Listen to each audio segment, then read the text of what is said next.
Can you defend yourself in a street fight? No, I can. No. पूछ रहा हूँ. Yeah, definitely not. No.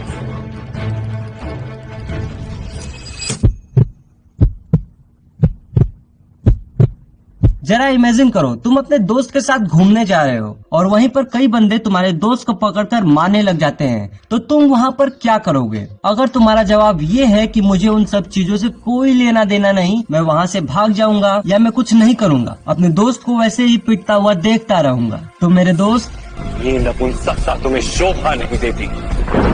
युद्ध करना तुम्हारा कर्तव्य है पार्थ, शस्त्र उठाओ। अगर मैं अपने दोस्त के साथ रहता और कभी ऐसी सिचुएशन होता और भले ही मुझे उन लोगों से कोई लेना देना नहीं होता, फिर भी मैं अपने दोस्त के साथ खड़ा रहता, फाइट करता, और अगर फाइट नहीं भी करना आता तो दोनों भाई पिट के आते, लेकिन भागता कभी नहीं। और यहीं पर हम दोनों को फाइटिंग स्किल्स का बेसिक नॉलेज भी होता ना, तो हम 4-5 बंदों को तो इजीली हैंडल कर सकते थे। और एक चीज जरा और इमेजिन करना, तुम अपने बहन या फीमेल फ्रेंड के साथ घूम रहे हो और वहीं पर कुछ लोग जानबूझकर आकर तुम्हारे दोस्त के ऊपर गलत कमेंट करते हैं, उसे बुली करने लग जाते हैं, तो तुम क्या उस सिचुएशन पे फाइट करके अपने फ्रेंड को प्रोटेक्ट कर पाओगे? अगर तुम्हें कहीं ना कहीं ये लग रहा है कि शायद ना कर पाऊँ, so this is a masterpiece video for you. अगर तुम इस वीडियो को पूरा एंड तक देखते हो तो ना सिर्फ तुम्हें फाइटिंग स्किल्स के बारे में पता चलेगा, बल्कि तुम्हारा फाइटिंग को लेकर जो माइंडसेट है वो भी पूरा चेंज हो जाएगा। लड़ाई हर किसी को आनी चाहिए, लेकिन सिर्फ ताकत के लिए नहीं, ताकतवर बनने के लिए, सेल्फ डिफेंस, कॉन्फिडेंस और डिसिप्लिन के लिए। ये तीनों चीजें लड़ना सिखाती हैं। आज मैं तुम्हें बताऊंगा फाइटिंग स्किल्स के 3 मेन फॉर्म और हर फॉर्म में 3 बेसिक मूव, और इन्हीं मूव की प्रैक्टिस करके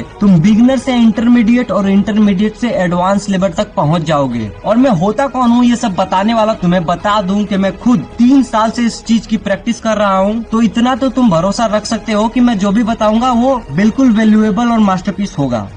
बॉक्सिंग सिर्फ मुक्केबाजी का गेम नहीं है। अब यहाँ पर कुछ लोगों को ऐसा लगता है कि नहीं, सिर्फ बॉक्सिंग मुक्केबाजी का गेम होता है, इसमें हाथ चलाना होता है और क्या ही करना होता है। तो मैं उन लोगों को बता दूं कि ऐसा बिल्कुल नहीं होता है मेरी जान। ये टाइमिंग, फुटवर्क और पावर का एक मास्टरपीस कॉम्बिनेशन होता है। अगर तुम सही तरीके से और सही जगह पर पंच मारना सीख गए तो आधी लड़ाई तो वहीं खत्म है। बॉक्सिंग के 3 बेसिक पंच होते हैं। पहला, जैब। ये पंच का इस्तेमाल से सामने वाले की प्लानिंग बिगड़ जाती है। क्रॉस, ये एक ऐसा पावरफुल पंच है कि जिसे तुम मास्टर कर लेते हो तो तुम्हारा पंच सामने वाला का चेहरा तोड़ने का हथियार बन जाएगा। तीसरा, हुक पंच। इस पंच को परफॉर्म बिल्कुल साइड से किया जाता है, जो सामने वाले के लिए अनएक्सपेक्टेड होता है। मॉ थाई, ये एक प्राचीन मार्शल आर्ट फॉर्म है। इसमें हाथ, पैर, घुटने और कोहनियों का यूज होता है। और मॉ थाई मार्शल आर्ट फॉर्म के यूज से तुम ना सिर्फ मार्शल आर्ट सीख पाओगे, बल्कि तुम अपने बॉडी में बैलेंस लाना सीख जाओगे। इसका पहला किक होता है फ्रंट किक, और इस किक को परफॉर्म बिगिनर लेवल के लोग भी कर लेते हैं। और हाँ, ये किक दिखने में भले इजी लग रही हो, पर ये है पावरफुल किक,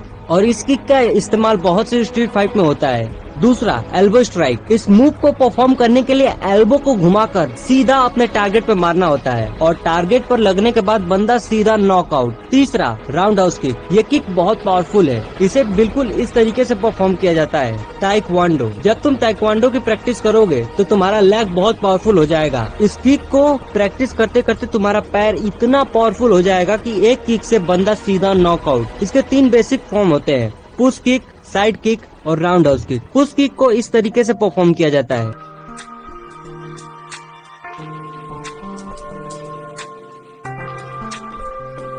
साइड किक को ऐसे,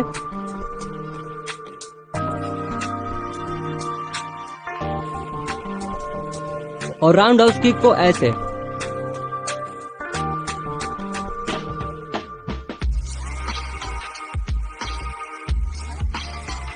एंड मेरा one of the favourite kick, round house kick. अब यहाँ पे मैंने 3 मार्शल आर्ट फॉर्म बताए हैं और उनमें से 3 बेसिक मूव भी बता चुका हूँ, लेकिन इन मूव्स को सीखना ही काफी नहीं है, इसे मास्टर करना होगा, ताकि तुम्हारा हर एक पंच, हर एक मूव इतना पावर हो कि बंदा सीधा नॉकआउट हो जाए। ब्रूस ली कहते थे, मुझे उस इंसान से बिल्कुल भी डर नहीं लगता जिसे 10,000 मूव आते हैं, बल्कि मुझे उस इंसान से डर लगता है जिसने एक किक को 10,000 बार प्रैक्टिस किया है। मैं पर्सनली राउंड हाउस किक की प्रैक्टिस बहुत बार किया हूँ, और इसलिए ये किक मेरा बहुत पावरफुल किक है। अब इन मार्शल आर्ट फॉर्म्स के अलावा मैं तुम्हें ह्यूमन बॉडी के कुछ वीक पॉइंट बताना चाहूंगा। ह्यूमन बॉडी के वीक पॉइंट होते हैं ईयर, नोज, माउथ, चेस्ट और स्टमच के बीच का पार्ट, ये कुछ ऐसे वीक पॉइंट होते हैं जहाँ चोट लगने के बाद बंदा दोबारा उठ नहीं पाता है। अगर तुम अभी तक मुझे सुन रहे हो तो कांग्रेचुलेशन ब्रो। मैं तुम्हें एक चीज सजेस्ट करना चाहूंगा, जाओ और पंचिंग बैग ऑर्डर कर लो। मैं और मेरे दोस्त मिलकर 3 फुट का एक विक्ट्री का पंचिंग बॉक्स ऑर्डर किए थे। और मैं तुम्हें बता दूं कि सिर्फ वीडियोस देखते रहने से कुछ नहीं होने वाला, तुम्हें इस चीज की प्रैक्टिस करनी होगी। और इन 3 मार्शल आर्ट फॉर्म को पूरी शिद्दत से प्रैक्टिस करोगे तो तुम अपने आप में बदलाव देखोगे। ये ना सिर्फ तुम्हारी फिजिकल स्ट्रेंथ, फाइटिंग स्किल्स को इम्प्रूव करेगा, बल्कि तुम्हारा मेंटल टफनेस को और डिसिप्लिन को भी लाएगा।